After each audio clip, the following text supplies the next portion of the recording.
Hello friends, 75 days of code challenge में आज हमारे डे 10। तो आज हम देखेंगे बेसिक कमांड्स जो हमारे लिनक्स में बेसिक कमांड्स जो होती है वो आज हम देखेंगे। जैसे कि हम देखते हैं आज वेरियस टाइप की बेसिक कमांड्स हमारे जो लिनक्स सिस्टम में है वो होती है, including cd, mount point and etcetera. मतलब बहुत सारी हमारे पास लिनक्स कमांड्स अवेलेबल होती है। जैसे कि हमने देखा था pwd, present working directory means हम कौन से डायरेक्टरी में है। उसके बाद फिर हमने देखा था डेट, की डेट नाम की एक डायरेक्टरी होती है।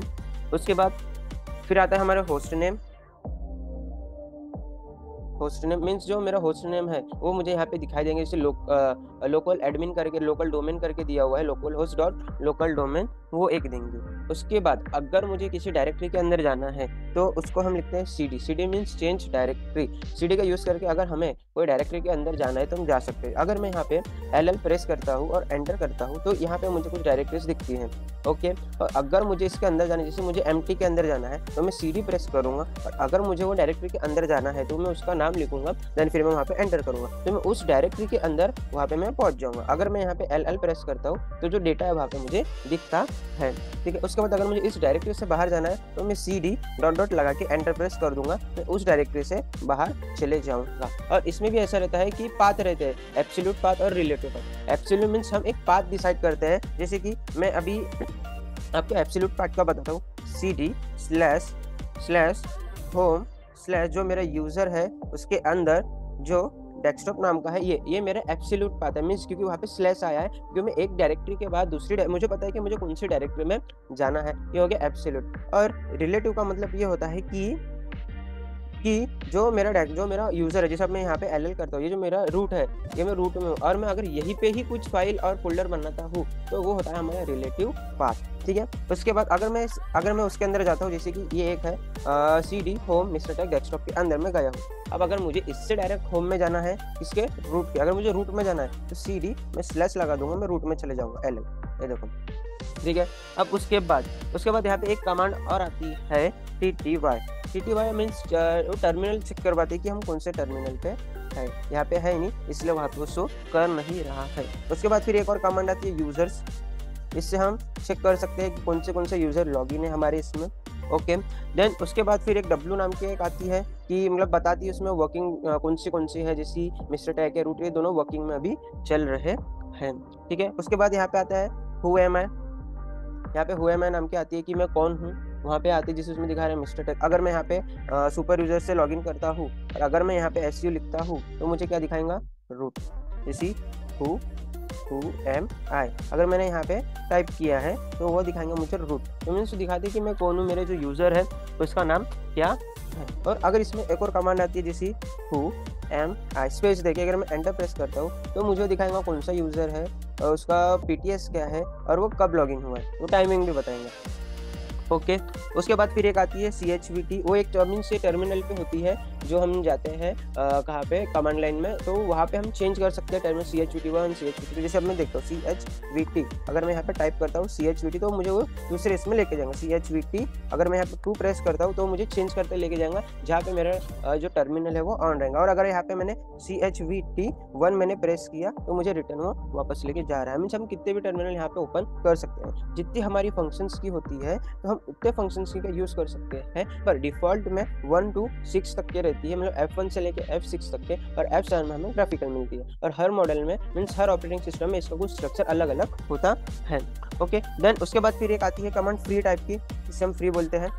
उसका हम देखते हैं तो उसमें हमें पार्टीशन दिखाई देता है, मीन्स जो हमारी मेमोरी और स्वैप है उसका हमें पार्टीशन दिखाई देता है कि वो कितने MB की है, उसका टोटल साइज कितना है और कितनी फ्री है वो हमें सब इसके अंदर दिखाई देता है। और उसके बाद एक और कमांड है फ्री -h, हम अगर एंटर करते हैं तो वो हमें GB में दिखाई देता है। मीन्स अगर हम फ्री करेंगे तो हमें MB में दिखाई देगा, और अगर हम h करेंगे उसके बाद /h करेंगे तो हमें वो MB में दिखाई देगा। उसके बाद एक कमांड है CPU, तो हम CPU करते नहीं दिया तो lscpu, एक lscpu नाम की कमांड है, एंटर करते तो हमें CPU की पूरी इन्फॉर्मेशन वो दे देगा। जैसे ये देखिए यहाँ पे हमने पूरी इन्फॉर्मेशन दे दिया है CPU की। अब उसके बाद और एक कमांड है, जैसे कि मुझे देखना है कि मेरे जो मेन PC है उसमें कितना पार्टीशन है, तो उसमें है fdisk एल नाम के एक पार्टीशन है जिसका हम यूज़ कर सकते हैं अपने जो सिस्टम है, ऑपरेटिंग सिस्टम है, जो मशीन है, उसमें कितने पार्टीशन है। जैसे मेरे इसमें ये है root boot swap HDA1 HDA2 और HDA3, ये तो उसमें बताया हुआ है। ओके, फिर उसके बाद एक आती है और एक आती है रिबूट।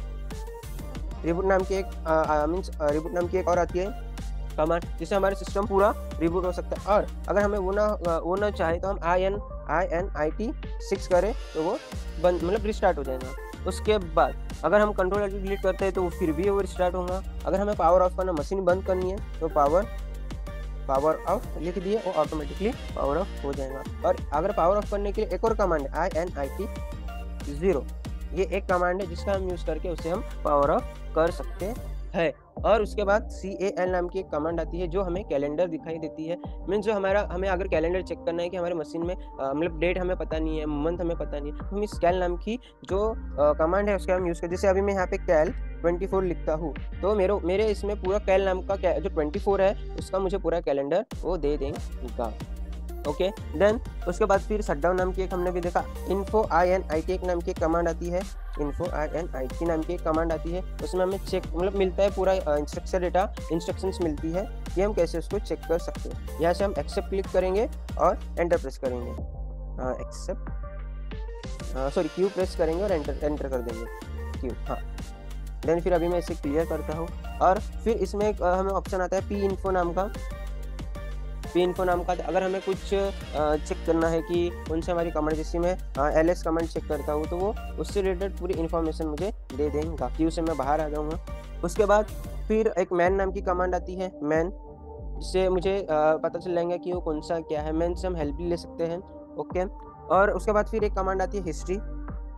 हमने कौन सी मतलब कौन सी कमांड हमने चलाई है हमारे ऑपरेटिंग सिस्टम में, उसकी पूरी हिस्ट्री वो हमें दिखाई देंगी।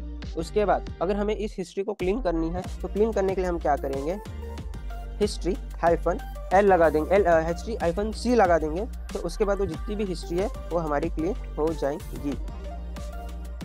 जैसे मैं यहाँ पे हिस्ट्री टाइप कर तो देखिए कुछ भी नहीं है, जो मैंने अभी हिस्ट्री कमांड चले वही मुझे उसने दिखा दिया है। उसके